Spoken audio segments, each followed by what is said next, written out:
Welcome. Today we're going to talk about cellular transport, or otherwise known as how things move in and out of cells. And we're going to focus only today on the passive aspect of cellular transport. And we'll talk more about what that word passive means in a second. But let's kind of refresh first about how and what we know about cells and what moves in and out of cells. So let's start with homeostasis, that word homeostasis. So as you know, being able to respond and interact with your environment is a key characteristic of life. When it's cold, you put on a winter coat. When it's hot, you turn up the air conditioning or you go into the shade. Well, your cells are constantly interacting with their environment too. And really, on a cellular level, they are what are working to maintain your homeostasis. Because if they didn't maintain their homeostasis, you couldn't maintain your homeostasis as an entire organism. And one of the major ways that cells work to maintain homeostasis for themselves and your body is by regulating what moves in and out of them. And we call that characteristic selective permeability. In other words, cells are choosy about what they let in and out across their membrane. And because they can regulate that, they can really maintain certain levels of stability inside of the cell, which is very important. All right, so let's move on and talk about movement across this boundary. So we know, let's refresh first. So we know that the cell membrane is mostly made up of phospholipids.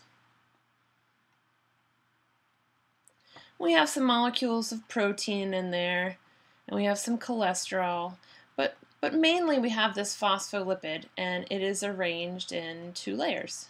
So we have this bilayer. And if you remember, we have an interesting behavioral characteristics of phospholipids. We have this half of the phospholipid being polar, and we have half of the phospholipid being nonpolar. And so because half of it is polar, it likes being in water. So we would have water up here, and we have water down here.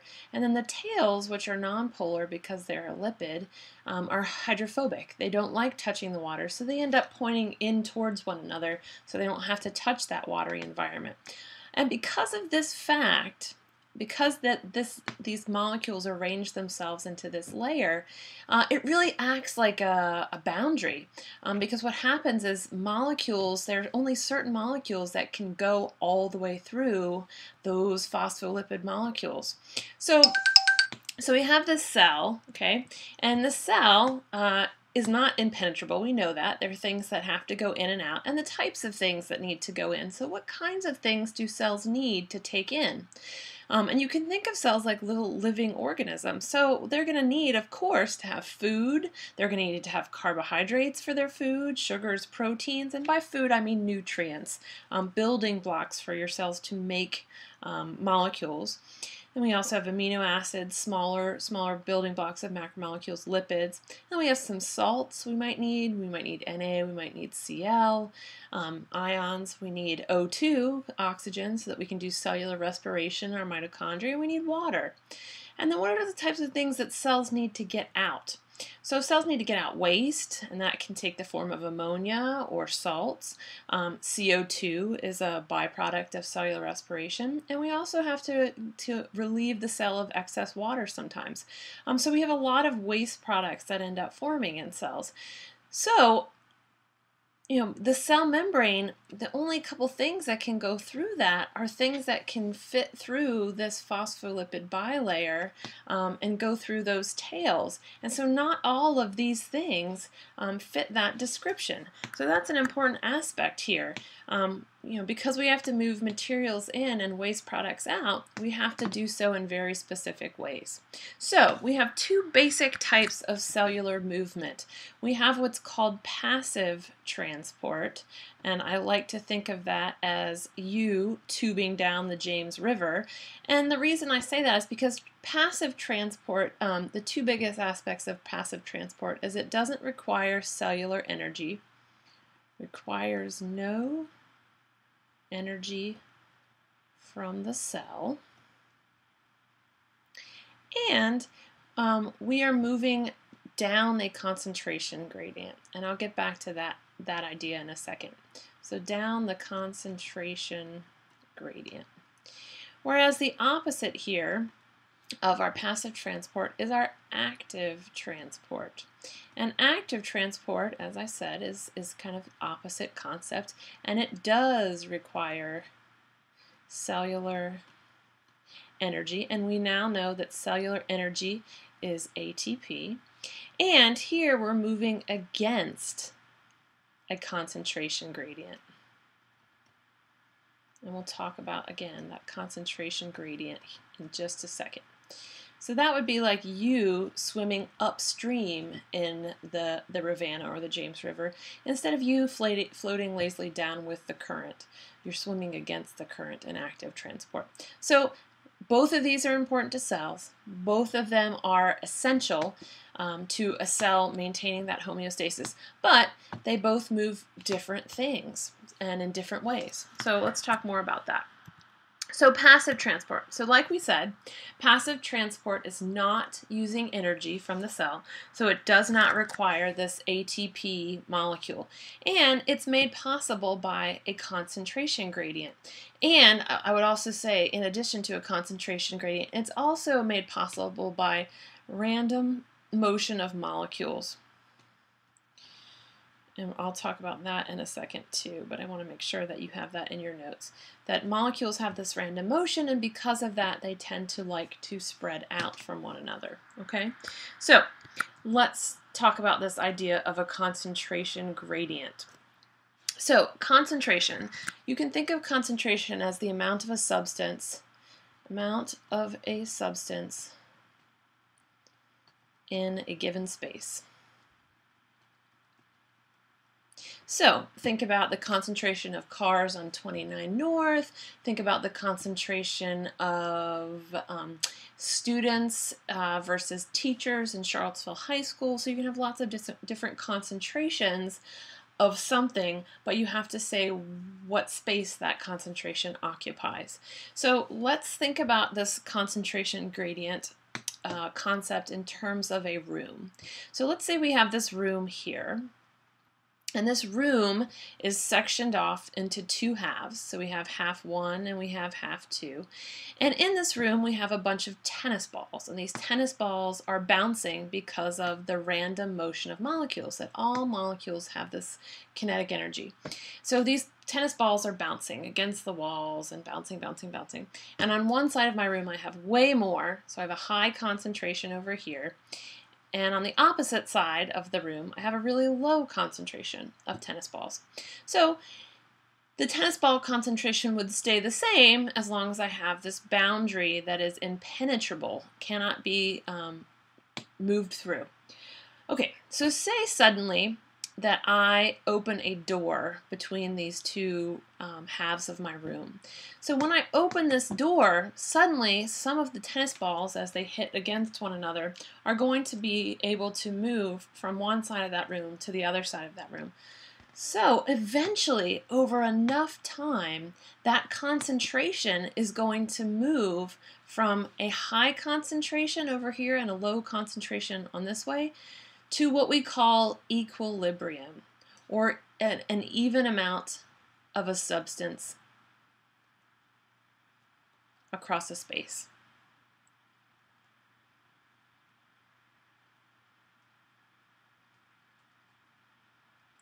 So eventually, I took my divider out, but I would still have my divider here and I have my door.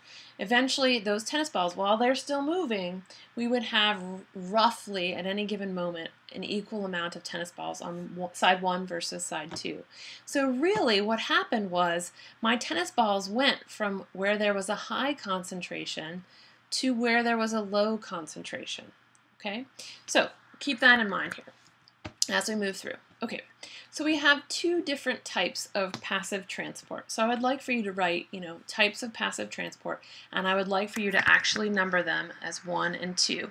Diffusion, and let's put in parentheses simple diffusion, so that we don't get that confused with facilitated diffusion. And the reason I have with help in parentheses is because that's basically what facilitated means. It means with help, or to be helpful, helping. So let's start with diffusion. So diffusion is where molecules spread out across a space.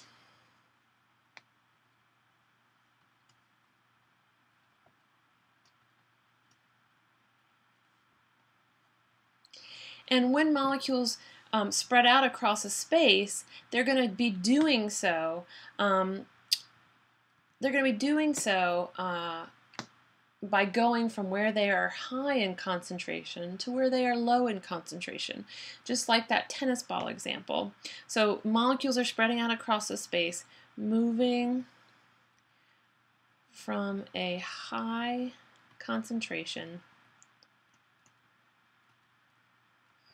to a low concentration. So we have, in effect, this mixing of different molecules. A great example of this is when you put food coloring into a beaker of water. When you do that and you put that drop in, you have this high concentration of dye in that drop at first. And what happens is that drop starts to spread out from where it's high in concentration to where it's not. And so those molecules of dye start to mix with that water. So we have this mixing of different molecules until eventually that whole beaker will become the same uniform color of blue. And at that point it has reached what we call that equilibrium. Another great example of diffusion is baking. So if you are baking cookies, you have a high concentration of the odor molecules that indicate cookies are baking in the kitchen, but eventually over enough time, those odor molecules where they are high are going to start spreading out to where they're low in concentration and mixing with the air. And then you start smelling cookies baking in other rooms of the house and your appetite gets all crazy and you start to salivate. But that's another great example of diffusion. So diffusion can happen in the air, it can happen in a glass of water. It doesn't have to happen anywhere in particular. It's just a different mixing of molecules. So I'm going to put that as a star. Doesn't have to happen in any one particular environment. Okay? Because when we get to some of these other examples, they're going to be in specific environments. So let's talk now and relate that diffusion to the cell membrane, because of course diffusion, because it doesn't have to happen in any particular environment, can happen across the cell membrane. So we have diffusion happening across cell membranes.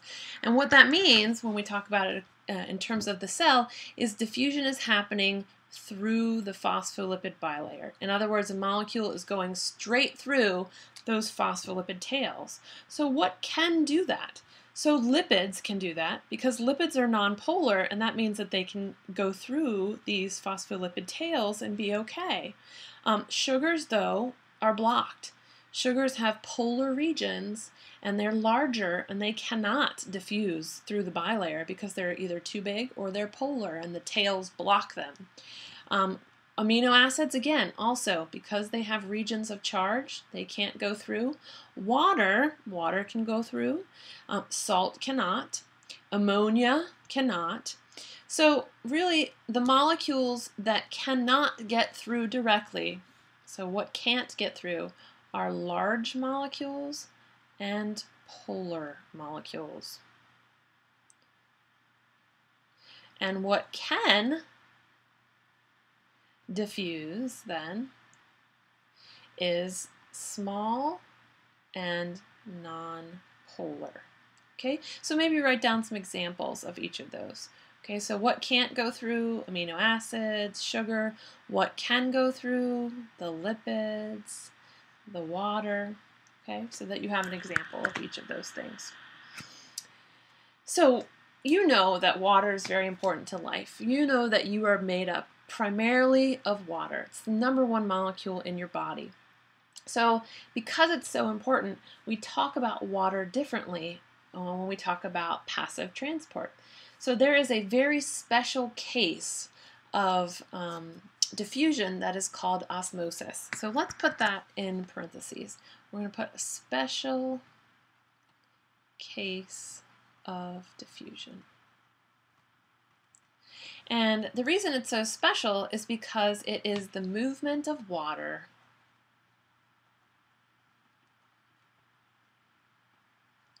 across a semi-permeable membrane. So this is talking about movement of water across the cell membrane, because that is something that's semi-permeable. Osmosis can also happen through a Ziploc bag, because a Ziploc bag is semi-permeable. It can happen in dialysis tubing outside of the body, and that's a semi-permeable membrane. So it's not specific to a cell membrane, but any kind of semi-permeable membrane. But of course this does happen in the cell. So it's very specific in that definition. So you can't just say the movement of water. It has to be the movement of water across a membrane. And so one of the classic ways that we talk about osmosis is by using a U-tube. And it's not the U-tube that you know. It's actually a U-tube. And this U-tube has a divider that goes through the bottom of this U that acts as this semi-permeable membrane. And we look at how the water moves in relation to the stuff in it, or the solute. So solute, remember, is particles that are in water. Okay, and water would be the solvent. So we're looking at how water moves in relation to this solute. And this solute might be salt, it might be sugar, it might be a collection of different types of molecules like salt and sugar. Okay, so that's what we're talking about as we talk here about osmosis. So when we talk about osmosis, we have some different kinds of osmotic solutions. Okay, and osmotic solutions just is talking about the amount of that stuff, that solute in a solution. And whenever we talk about these solutions, we are talking about them in relation to one another. Okay, we're always talking about two, because in order to call something in order to say something it has more than something else, you have to compare it to that something else. So it's always going to be a relative idea, where we're comparing one solution to another solution to determine which one has more and which one has less. Okay, so these are the three types of osmotic solutions. We have a hypertonic, a hypotonic, and an isotonic solution. Okay, and what happens with water and even a cell in these three solutions is very different. So a hypertonic solution is where we have more solute and less free water molecules. And what do I mean by free water molecules? What I mean by free water molecules is that the water molecules are not interacting with any solute. Because when you put water molecules into salt, the H or the O is going to attract the Na, and the H is going to attract the Cl, and you're going to start to have molecules kind of join up with these salt molecules. And when that happens, we don't consider them free water molecules anymore. Okay, and they're going to react differently than the molecules that aren't reacting with the salt particles. Okay, so hypotonic, we have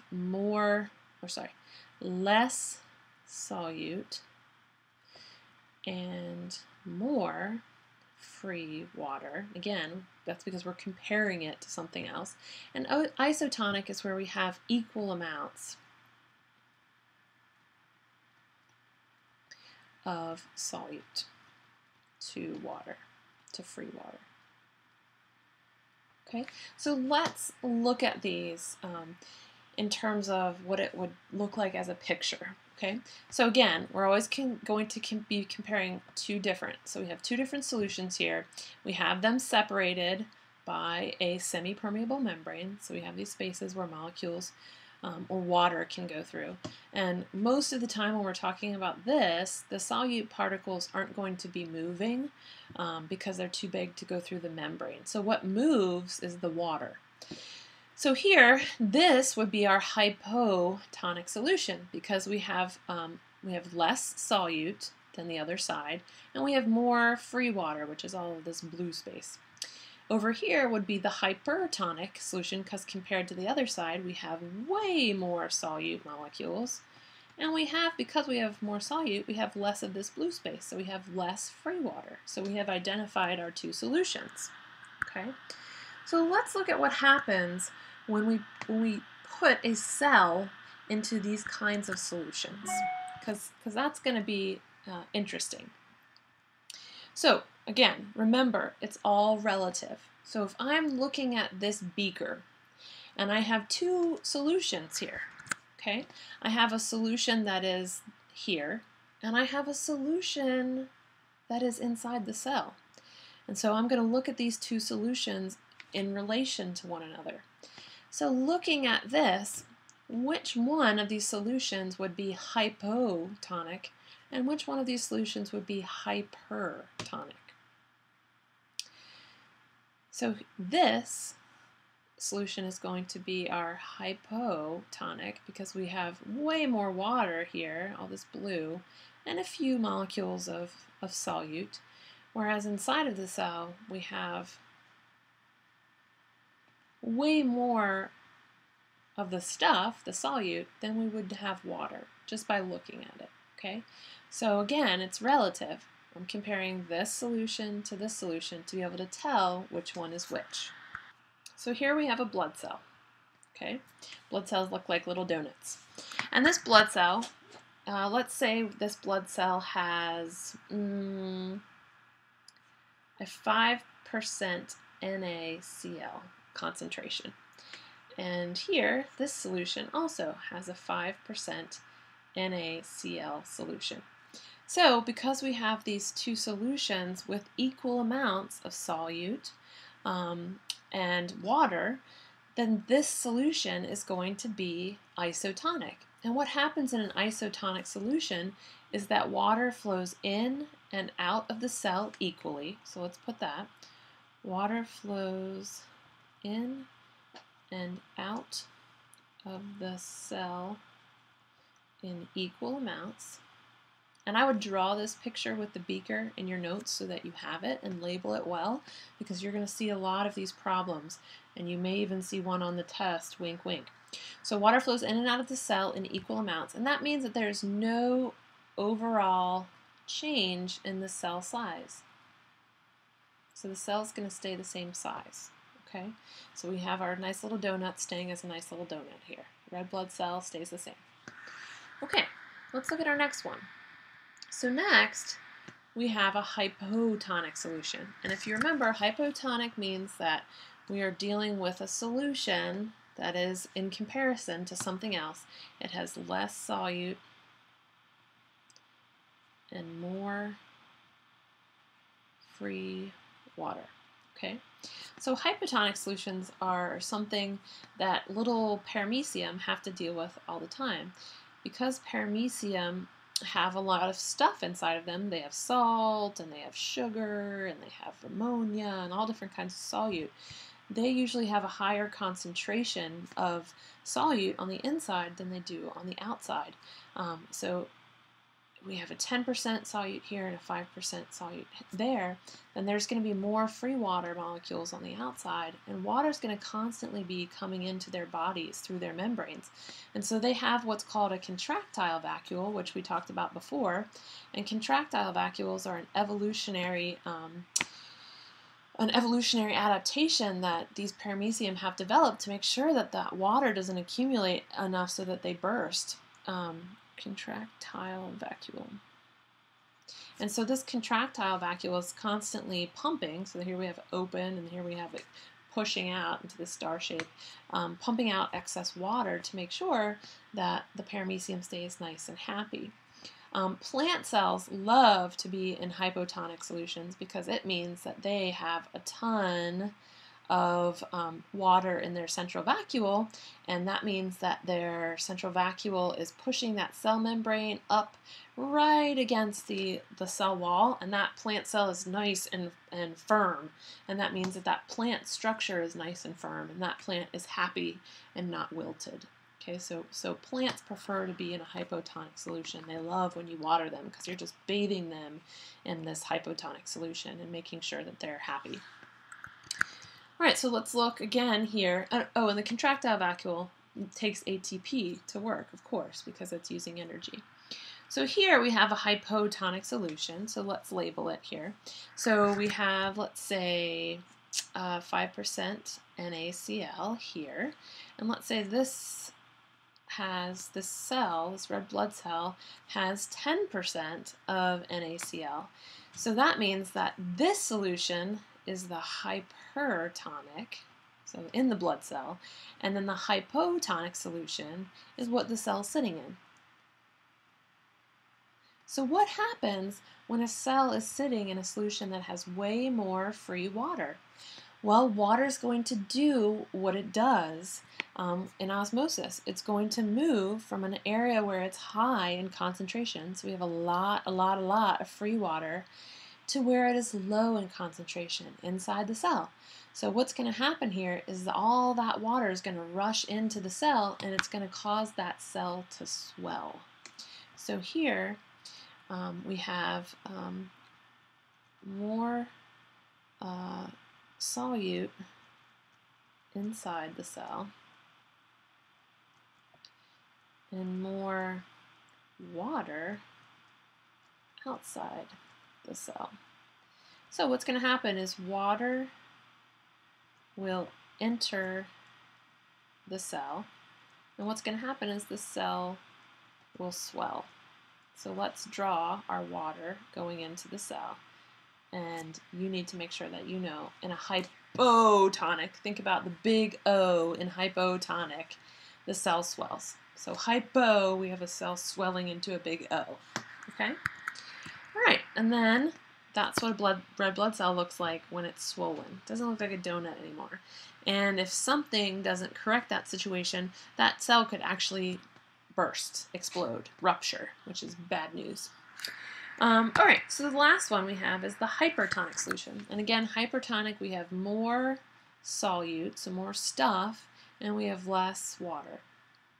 Okay, so plants really don't like this. So if you stuck a plant in, or watered a plant with really salty water, seawater, that plant would start to wilt, because what happens is the central vacuole loses its pressure against the cell membrane. That cell membrane starts to cave in, and that cell suddenly doesn't have the structure that it once had, and your plant will wilt. So that's why plants love hypotonic and not hypertonic solutions. So hypertonic solutions are pretty bad for plants, and pretty bad for you even. Okay, so let's look at hypertonic. So let's label it here. So here we have a cell, and let's say our cell is 5% salt, and then let's say that our beaker is 10%. So here the beaker is hypertonic, and the cell would be the hypo. And so we have way more free water inside the cell. And again, water is always going to go where there's more to where there's less. So water is going to leave the cell. So we're going to put water will leave the cell. And so the cell's going to shrivel.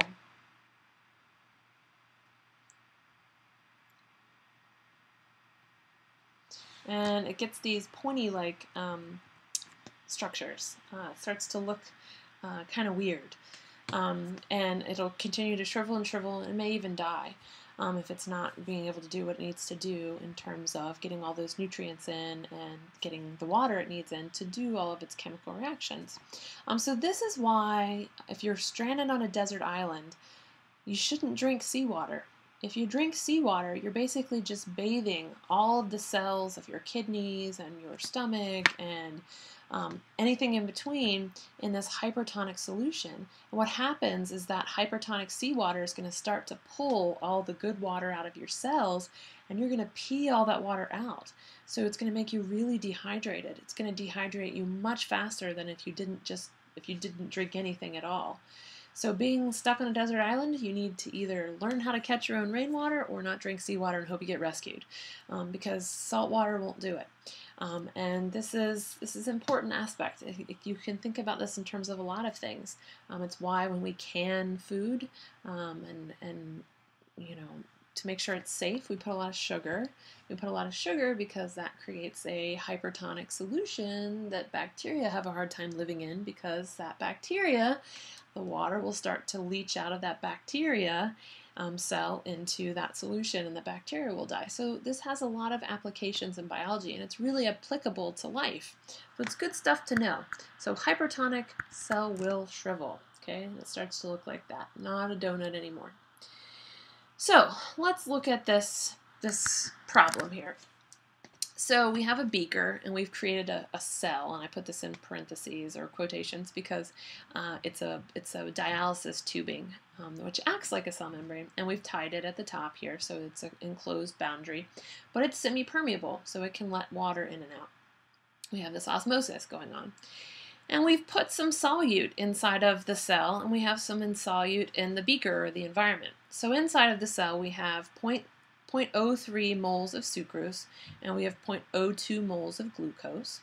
And then over here we have 0.01 moles of sucrose, 0.01 moles of glucose, 0.01 moles of fructose. So the first thing that you need to do is you need to figure out what the total solute concentration is, because you need to know that. So we need to add this. So we have 0.05 over here and 0.03 over here. So that's going to tell you where we have more solute. So we have more solute where?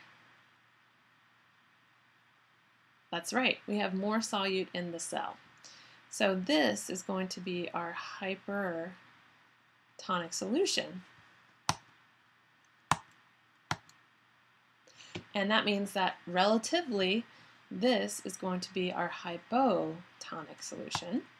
Okay, and so now we have to figure out what's going to happen to that cell. Where do we have most of the free water? So most of the free water is here, because hypo, we have less solute and more free water. So water's going to go from where there is a lot to where there is less. So that water is going to flow into our cell. So our cell will swell because it's in a hypotonic solution. It's going to gain water. Okay, so know how to do this, because you'll see some problems like this as we move through. Okay, so we have talked about simple diffusion, like food coloring. We've talked about osmosis, which is a special case of simple diffusion that's just water. Now we need to talk about our second type of diffusion, which is facilitated diffusion. And facilitated diffusion, again, is diffusion with help. So like we said, there has to be some way to move molecules into the cell that are polar and large. Okay, so we're working with these two molecules. And the only way that we can get polar molecules into the cell membrane is if they don't have to touch the tails that are nonpolar. So the way we solve that is by using our transport proteins. Okay, so transport proteins are these big purple things here. And they are our helpers. And I'm going to call that facilitators. So they are what are helping to facilitate this diffusion of polar or slightly larger molecules. So still, things are going from where they're high to where they're low. So we're still going down the concentration gradient.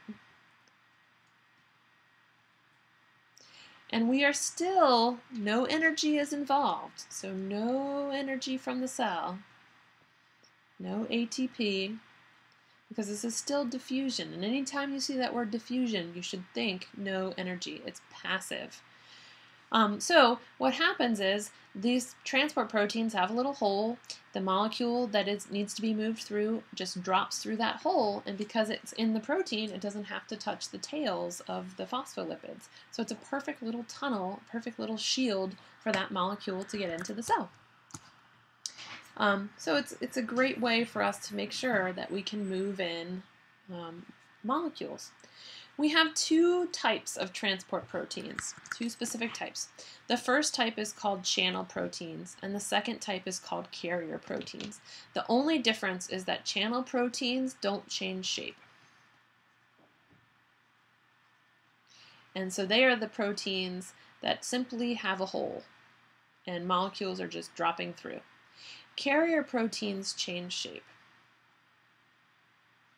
they're not using ATP to change shape. And I know that's hard to understand, but you're just going to have to trust me on that one. But they change shape, and by changing shape, they are shuttling molecules through by changing shape. So you can think of these like a revolving door. And one of the confusing things is that carrier proteins can kind of use both energy and no energy. So we're going to see carrier proteins when we talk about active transport too. But there are types of carrier proteins that don't use energy to change shape. So by using these little tunnels, we can move sugar through, we can move amino acids through, we can move ions through, salts through, ammonias and waste products through, and the proteins allow those molecules to be shielded from the tails of the phospholipids so they can move through unimpeded. And the last thing that we need to talk about is why it is so important for us to be able to move some of these ions through the membrane without having to worry about the phospholipid tails. And the reason is that ions are very critical for cells. Because they have a charge, they're used in a lot of electrical signaling in the body that's done by the nervous system and by your muscles. And if you didn't have these ions, your muscles couldn't contract, your heart couldn't beat, you couldn't send nervous impulses, so your body couldn't communicate with other body parts. So the idea that we have these polar molecules that can generate these electrochemical signals is really important. Before we finish, last thing, sorry, just so that you know for when we talk about active transport. So inside of a typical cell, the charge is usually negative compared to the outside. So that's one of the things that's going to impact which type of molecules or which type of ions are passively transported into the cell or transported without energy, because this positive ion is going to be attracted to the negative inside of the cell, and because of that, and also because of the concentration, positive molecules are much more likely to diffuse than negative. In fact, negative ions are most always actively transported into the cell using energy. So that's also something that's pretty important in terms of how we move those charged particles or ions through the cells. All right, so you have a couple things to do on the blog now, and I will see you next time.